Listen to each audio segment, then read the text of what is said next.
하나님의 말씀 마태복음 13장 1절에서 9절과 18절에서 23절 말씀을 우리가 교독해서 보고 읽고 듣도록 하겠습니다. 제가 먼저 1절을 봉독합니다. 그날 예수께서 집에서 나가사 바닷가에 앉으시매 큰 무리가 그에게 모여들거늘 예수께서 배에 올라가 앉으시고 온 무리는 해변에 서 있더니 예수께서 비유로 여러 가지를 그들에게 말씀하여 이르시되 씨를 뿌리는 자가 뿌리러 나가서 새 더러는 길가에 떨어지매 새들이 와서 먹어버리고 더러는 흙이 얕은 돌밭에 떨어지매 흙이 깊지 아니하므로 곧 싹이 나오나 해가 돋은 후에 펴서 뿌리가 없으므로 말랐고 더러는 가시떨기 위에 떨어지매 가시가 자라서 기운을 막았고 더러는 좋은 땅에 떨어지매 어떤 것은 100배 어떤 것은 60배 어떤 것은 30배의 결실을 하였느니라. 귀 있는 자는 들으라 하시니라.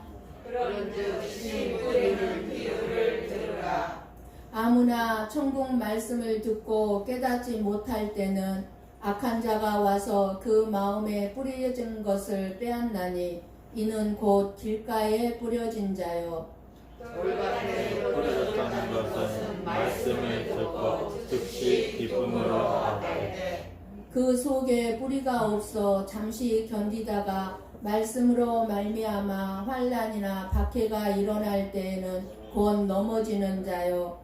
가시떨기에 뿌려졌다는 것은 말씀을 들으나 세상의 영화와 주의 이름에 말씀이 없어 새것을 못하는 자요. 함께 봅니다. 좋은 땅에 뿌려졌다는 것은 말씀을 듣고 깨닫는 자니 결실하여 어떤 것은 100배, 어떤 것은 60배, 어떤 것은 30배가 되느니라 하시더라. 아멘. 아멘. 이 세상에서 우리가 수많은 뉴스를 듣고 있습니다. 그런데 많은 소식을 듣고 있지만 여러분들이 그 이 세상의 뉴스 수많은 소식을 들으면서 여러분에게 기쁨을 주고 마음에 평안을 주는 뉴스가 있습니까? 이 세상에서 가장 기쁘고 좋은 소식은 하나님 나라에 관한 소식인 줄 믿습니다. 하나님 나라보다 더 아름답고 우리의 마음을 기쁘게 하는 소식이 이 세상 어디에 있습니까? 이 세상의 소식은 들으면 들을수록 우리는 불안하고 무서운 세상임을 알아가게 되죠. 마음에 평안이 주어지질 않습니다. 그런데 우리 예수님께서 오셔서 최초에 설교하신 말씀이 뭐라고 말씀하셨습니까? 회개하라 천국이 가까웠느니라는 하나님 나라의 소식을 먼저 전해주셨습니다. 죄 없으신 예수님께서 왜 십자가에서 죽어야만 했습니까? 우리가 하나님 나라에서 영원히 살게 하기 위해서 피 흘려 죽으셨습니다. 왜 예수님께서 그 십자가의 죽음을 이기시고 부활하시고 승천하셨습니까? 우리가 갈 하나님 나라에 나의 집, 내가 거할 집을 마련하기 위해서입니다. 하나님의 나라에 나의 집을 마련하면 우리를 데리러 오시겠다고 약속하셨습니다. 이보다 더 좋은 소식, 기쁜 소식이 이 세상에 어디 있겠습니까? 예수님께서 우리의 거처를 마련하고 우리를 데리러 오시겠다 하신 이 소식이 얼마나 놀라운 기쁜 소식입니까? 뜨거운 햇빛과 차가운 비바람을 피할 수 없는 이 세상의 삶, 광야 같은 이 세상에서 우리가 땀 흘리며 고생하며 살다가 죽으면 끝나는 것이 아니라 우리의 영원한 안식처가 있다는 것입니다. 그래서 우리가 이 세상 광야에서 땀 흘리며 고생고생 살만합니다. 왜요? 우리에게는 땀이 흘림이 없는 영원한 안식처가 우리를 기다리고 있기 때문입니다. 아멘. 그것이 바로 하나님의 나라 천국입니다. 이 천국에는 아무나 들어갈 수가 없습니다. 내가 가고 싶다고 해서 들어갈 수 있는 나라가 하나님의 나라 천국이 아닙니다. 마태복음 13장에는요, 이러한 천국을 7가지 비유로 설명해 주고 있습니다. 이 비유로 말씀하시는 것은 알아들을 사람만 알아듣게 하기 위해서입니다. 즉, 비밀을 알게 하시는 것인데 그 비밀이 하나님 나라의 소식입니다. 하나님의 나라는 비밀에 붙여져 있어요. 그래서 세상 사람들이 다 하나님의 나라를 몰라요. 비밀에 가려져 있기 때문에. 그래서 예수님께서 비유를 통해서 저와 여러분이 말씀해 주신 이 모든 것들을 깨닫고 다 하나님의 나라에 들어가게 되시기를 축복합니다. 1절의 말씀을 보면은요, 그날에 예수께서 집에서 나가사 바닷가에 앉으심에 말씀합니다. 그날은 어떤 날이에요? 그날 12장 말씀에 12장 말씀에 예수님이 귀신이 들렸다는 이 바리새인들을 책망한 날입니다. 그리고 2절은 씨 뿌리는 비유와 여러 가지 비유로 말씀하신 것은 이제 누구를 향해서입니까? 큰 무리라고 그랬는데 바리새인들, 즉 큰 무리들에게 지금 말씀을 해주고 있습니다.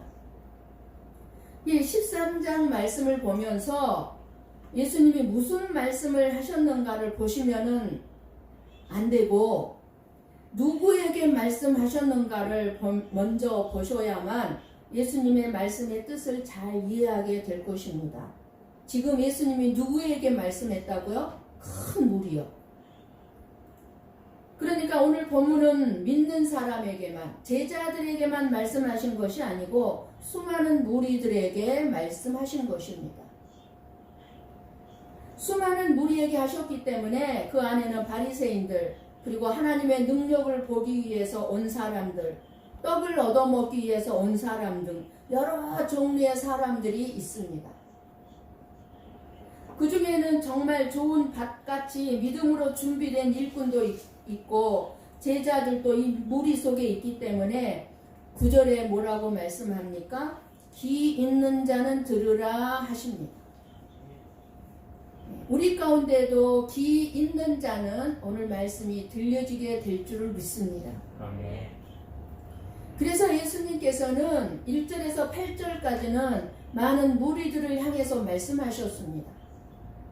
그런데 제자들도 이 예수님의 이 비유를 이해하지 못했습니다. 그래서 조용한 곳에서 제자들은 이 비유의 의미가 무엇인지 예수님께 물었습니다. 그때 예수님께서 18절에서 23절까지의 말씀으로 이 비유의 의미를 제자들에게만 설명해 주십니다. 이것은 하나님 나라의 소식을 듣는 사람들의 4가지 마음 상태를 설명하는 말씀입니다. 길가 밭은 어떤 밭이라고 우리가 늘 말씀을 들었습니까? 말씀의 씨를 마귀에게 빼앗김으로 완악한 마음을 가진 자들에게 경고의 말씀입니다. 우리 가운데도 지금 이 자리에도 길가밭이 있다는 거예요. 길가밭. 말씀을 들으면서 바로 말씀을 빼앗겨버려요. 못 쳐요. 그리고 돌밭, 그리고 가시떨기밭은 예수님과 예수님의 말씀을 들으려고 하지만 좀 들었어요. 그래서 내 삶에 적용하려고 하지만 세상의 것, 또 내 안에 같이 갖고 싶어하는 유혹에 빠지는 사람들에게 주는 경고의 말씀입니다. 그리고 좋은 밭이란 예수님의 말씀을 기쁨으로 받고 말씀대로 살다 보니까 당하게 되는 환난과 핍박도 이길 뿐만 아니라 이 세상의 염려와 부귀 영화의 유혹까지도 극복하고 예수님의 말씀을 내 생명보다 귀한 것으로 생각해서 끝까지 지키는 것이 열매를 맺게 하는 삶임을 친히 가르쳐 주신 비유의 말씀입니다. 많은 사람들이 이 땅에 발을 딛고 살아가면서도 진짜 볼 줄 알아야 할 생명의 줄을 보지 못하고 올바르게 들어야 할 생명의 말씀을 듣지 못한 소경들이요 기모거리로 살고 있습니다. 정말 하나님의 나라의 소식을 듣지 못한 사람들이 없을 정도로 지금 어때요? 이 세상은요. 기독교 방송이 한두 기독교 방송이 있습니까? 세계 4개에 지금 일본에도 CGN 방송이 있죠. 이렇게 수많은 기독교 방송을 통해서 그리고 얼마나 많은 교회들이 많습니까? 수많은 교회를 통해서 그리고 얼마나 믿는 자들이 많습니까? 이 믿는 자들을 통해서 하나님 나라의 소식이 전해지고 있지만 길가 밭에 돌밭에 가시떨기밭이 되어서 하나님의 심판을 받는 길을 정말 갈 수밖에 없는 현실이 지금 이 세상입니다. 수많은 사람들이 하나님이 없이도 얼마든지 이 세상을 살아갈 수 있다고 생각합니다. 그래서 자신의 힘과 노력으로 살기 위해 부단히 몸부림치며 살아가고 있습니다. 그런데 우리의 힘으로는 세상을 살아갈 수도 없고 이기지도 못합니다. 하나님의 일반 은총으로 말미암아 모든 사람들에게 하나님을 믿는 자든 안 믿는 자이든 모든 사람들에게 똑같이 비를 주고 햇빛을 주고 곡식이 자라게 해서 열매를 맺게 하고 그래서 그것으로 말미암아 우리가 먹고 살 수 있도록 은혜를 베풀고 있기 때문에 살고 있는 것입니다. 모든 사람들은 다 하나님의 은혜로 살고 있는 거예요. 그런데도 이것을 알지 못합니다. 자기 힘으로 살고 있다고 생각합니다. 세상의 삶도 하나님의 은혜 없이 못 살고요. 천국도 우리의 힘으로 들어갈 수 없는 나라입니다. 우리는 모두 길가밭이고 돌밭이고 가시떨기 밭입니다. 그런데 좋은 밭이 있습니다. 좋은 밭도 자신의 능력이 아님을 알아야 합니다. 저와 여러분이 예수님을 믿지 않으면 안 되는 이유가 무엇입니까? 저와 여러분이 들어갈 수 없는 하나님의 나라를 예수님이 들어가게 해 주셨기 때문입니다.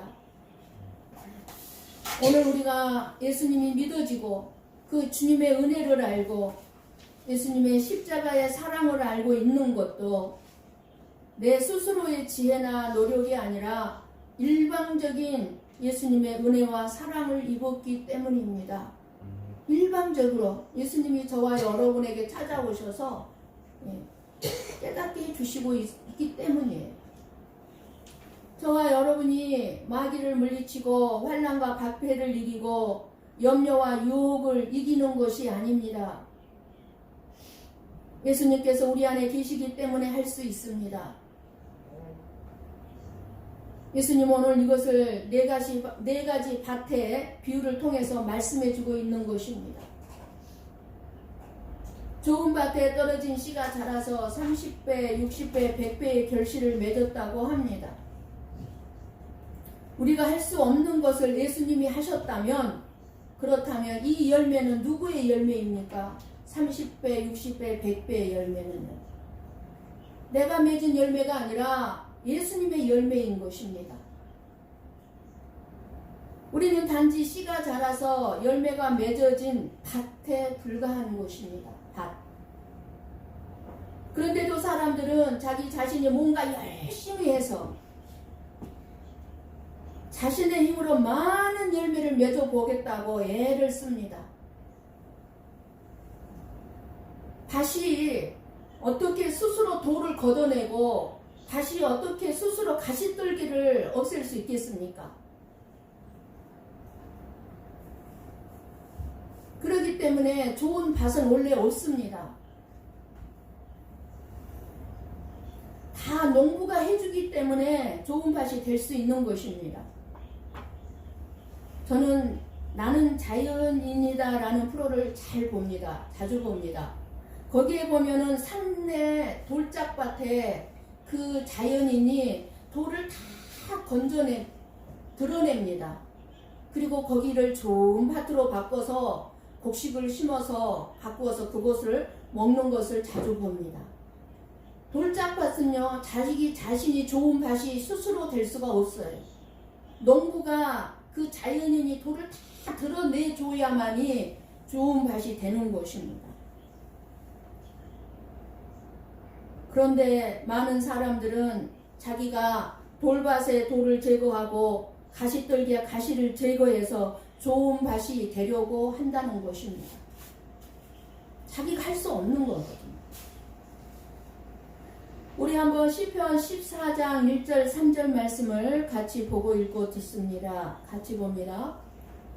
어리석은 자는 그의 마음에 이르기를 하나님이 없다 하는도다.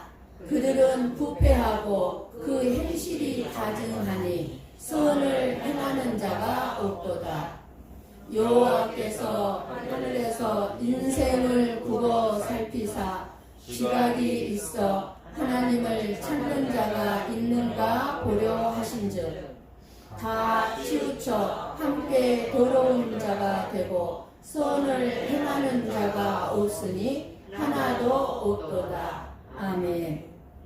선을 행하는 자가 하나도 없다고 단언하고 있습니다. 저와 여러분 중에 어느 누구도 선을 행하는 자가 없다는 거예요. 스스로 행할 수 있는 자가 없다는 것입니다. 로마서 3장 12절 말씀을 봅니다. 같이 봅니다. 다 치우쳐 함께 무익하게 되고 선을 행하는 자는 없나니 하나도 없도다. 아멘. 선을 행하는 자가 없다는 것은 선을 행할 수 있음에도 불구하고 실천하지 않는다는 것이 아니라 선을 행할 수 있는 능력 그 자체가 아예 없다는 것입니다. 아예 선을 행할 수 있는 그 자체가. 그러니까 우리의 노력이나 힘으로 좋은 밭이 될 수가 없는 것입니다. 세상 사람들은 선을 어떻게 생각합니까? 깨끗하고 정직하게 살면 좋은 밭으로 생각합니다. 도덕적인 어떤 그런 행위들을 좋은 밭으로 생각합니다. 그렇기 때문에 사람들은 얼마든지 선한 삶을 살 수 있는 존재로 여깁니다. 그리고 자기 자신을 선한 사람으로 여기고 착각 속에 살아갑니다. 죄인인 줄을 모르고. 그러나 하나님이 선으로 여기시는 것은 무엇이 하나님은 저와 여러분을 보고 선으로 여기십니까? 예수님을 믿고 그리고 예수님의 일하심을 의지하는 것을 하나님은 선으로 보시는 것입니다. 그러니 세상 사람들은 하나님 없이도 얼마든지 선하게 살 수 있다고 생각하기 때문에 심판하시는 하나님을 두려워하지 않습니다. 하나님이 두렵지 않아요.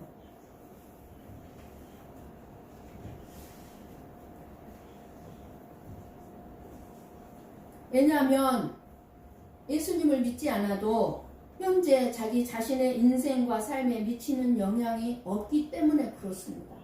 예수님을 안 믿어도 여전히 잘 먹고 잘 살고 있거든요. 자기가 예수고 힘쓴 만큼 돈도 벌 수 있거든요. 그러니까 하나님이 두렵지 않아요. 네. 안 믿고 싶어요. 오히려 하나님을 믿지 않는다고 해서 당장 어떤 고통이나 어려움이 없기 때문에 하나님을 믿기 원하기보다는 이 세상에서 그저 내가 부귀영화를 어떻게 하면 누리며 살 수 있을까, 힘없고 빼먹고 돈 없는 자로 살아가는 것이 더 두려운 거예요. 하나님을 안 믿는 것이 두려운 것이 아니라 내가 이 땅에서 가난하고 무시당하면서 살까봐 그것이 더 두려워하면서 사는 것입니다. 사람들은. 이것이 하나님이 믿어지지 않는 길가밭, 돌짝밭, 가시떨기 밭을 가진 자들의 실상입니다. 이런 저와 여러분이 스스로 좋은 땅이 되어서 그 떨어지는 씨를 받아서 100배, 60배, 30배 열매를 맺게 한다는 것은 있을 수 없는 일인 것입니다. 그러니 예수님의 이 말씀은 깊은 영적인 뜻이 있음을 저와 여러분이 오늘 깨닫게 되기를 원합니다. 우리가 알고 있어야 하는 것은 저와 여러분이 하나님의 자녀된 것을 당연한 것으로 여기지 않고 어떻게 나같이 악하고 더럽고 추악하고 사악한 나를 끊임없이 용서해 주시고 끊임없이 너는 나의 자녀야, 내 사랑하는 딸이야 자녀 삼아 주시는 것에 대한 감격이 있어야 합니다. 예수님이 말씀한 좋은 밭이 저와 여러분의 노력으로 좋은 밭이 될 수 있다면 누구나 좋은 밭이 될 수 있을 것입니다. 내가 조금 선한 일을 해서 나는 좋은 밭으로 착각하지만 여러분의 마음속을 깊이 한번 들여다보세요. 정말 좋은 밭인가? 그 안에 무엇이 들어가 있습니까? 여러분의 마음 밭 안에 결코 선이 없습니다.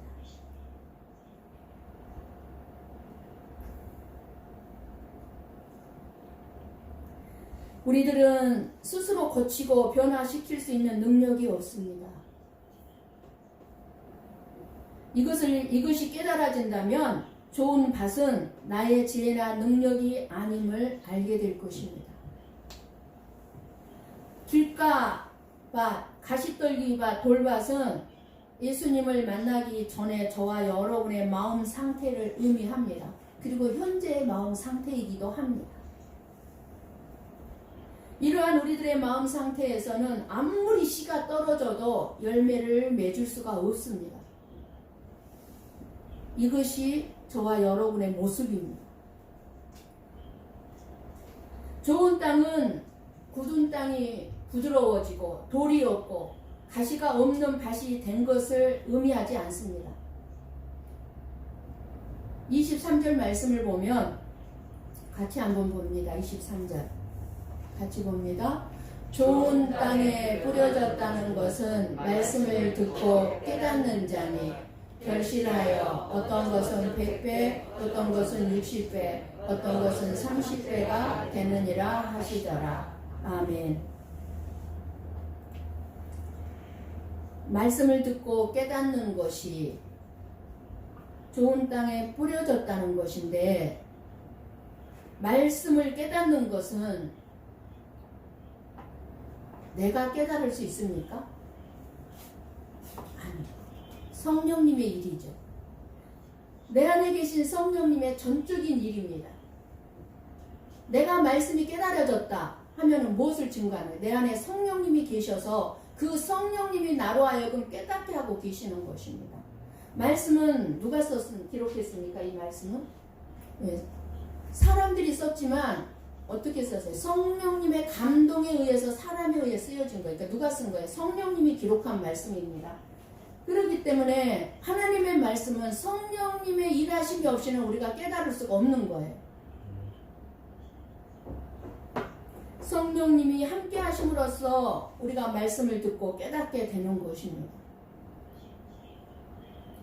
그래서 좋은 땅은 딱딱한 굳은 땅이 부드러워지고 돌과 가시가 사라지는 상태의 땅이 아니라 말씀을 깨닫게 하시는 성령님이 함께 하시는 하나님의 자녀, 성령님이 함께 하시는 밭이 좋은 밭인 거예요.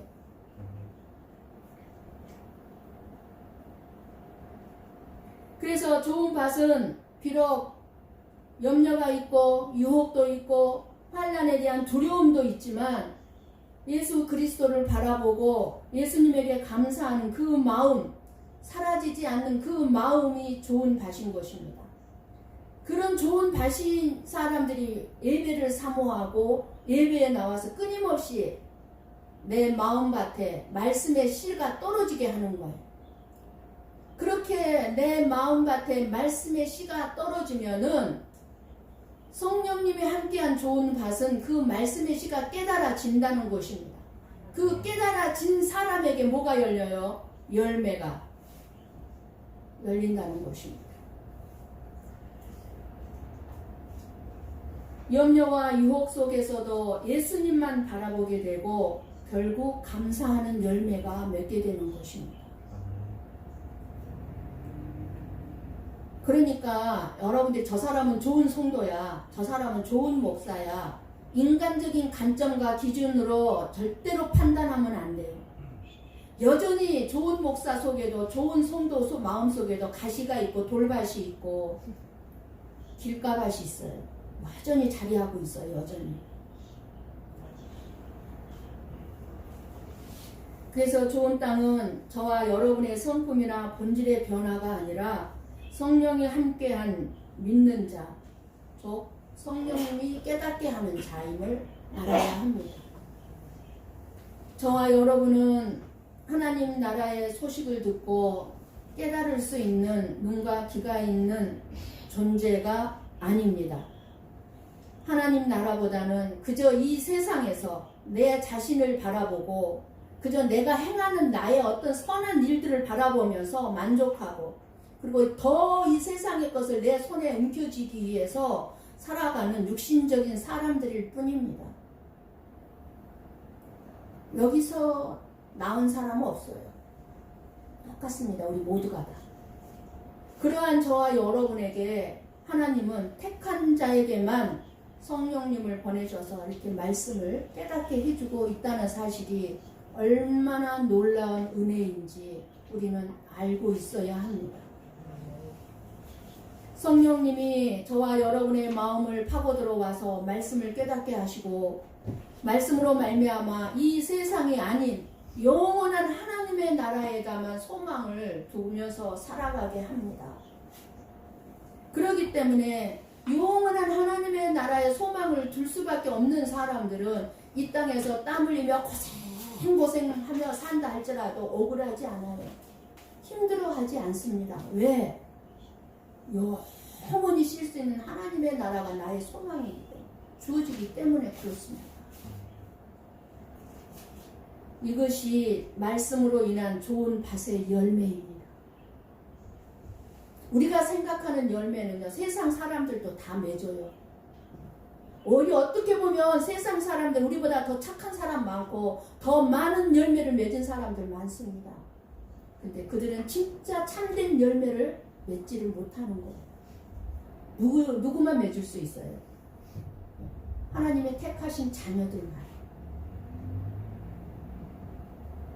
그래서 저와 여러분은 하나님 나라의 소식인 하나님의 말씀을 들을 때마다 그 말씀이 꿀맛 같고 깨달아진 기쁨이 있고 하나님의 나라를 향한 소망이 있게 되고, 내가 이 땅에서 비록 힘들고 어렵고 고통 가운데 살아가고 있다 할지라도 끝이 있어. 이 고통, 이 힘든 삶이 영원하지 않아. 끝이 있어. 이것이 얼마나 저와 여러분에게 소망이 됩니까? 끝이 있다는 게. 그래서 예수님의 십자가의 은혜를 향한 감사가 넘치는 것으로 우리는 기뻐하며 살아갈 수 있게 되는 것입니다. 길가밭이고 돌밭이고 가시떨기로 가득한 밭에 지나지 않는 우리들에게 성령님이 함께 하셔서 말씀이 떨어져 좋은 밭에 생명의 열매로 맺게 되는 것입니다. 우리의 마음은 길가밭이고 돌밭이고 가시밭이지만 성령님이 일하심으로 열매를 맺어진다는 것입니다. 지금 이 자리에 4종류의 밭이 있는데 나는 어느 종류의 밭입니까? 우리 힘으로는 좋은 밭이 될 수 없습니다. 우리들의 마음밭에는 딱딱하게 굳어 있고 갖가지의 가시와 엉겅퀴가 돋아나 있습니다. 그러나 하나님의 말씀의 증기로 내 마음밭을 갈아엎으면 아무리 딱딱한 마음밭이라도 좋은 밭이 될 수 있습니다. 우리의 농부이신 하나님께서 하나님의 그 말씀의 씨로 그 어떤 굳은 땅도 부드럽게 할 수 있는 능력이 있습니다. 하나님의 말씀은 어떤 가시덤불이라도 태울 능력이 있습니다. 하나님의 말씀은 불이기 때문입니다. 내 마음이 세상의 염려와 물질에 대한 욕심으로 가득해서 하나님 나라가 보이지 않는 가시덤불 같은 마음이라 할지라도 하나님의 말씀에 불러 태워달라고 기도하시기를 바랍니다. 말씀을 듣고 기도하면 내 마음이 새로워지고 하나님께서 나의 길가와 같은 마음도 돌밭 같은 내 마음도 가시떨기 같은 마음도 하나님께서 좋은 밭같이 만들어 주시는 줄 믿습니다. 그럴 때 비로소 30배, 60배, 100배의 열매를 맺는 놀라운 역사가 저와 여러분을 통해서 있게 해 주실 줄로 믿습니다. 이것이 예수님을 믿지 않으면 안 되는 이유인 것입니다. 지금 여러분의 밭은 어떤 밭입니까? 말씀이 떨어질 때마다 내가 좋은 밭이 아님을 알고 그 말씀을 내 가슴에 잘 안고 간직하고 싹을 틔우고 그 말씀이 열매를 맺어갈 수 있도록 하나님 나라의 백성이 다 되는 복된 성도들이 되시기를 주님의 이름으로 간절히 축원합니다. 아멘. 기도하겠습니다.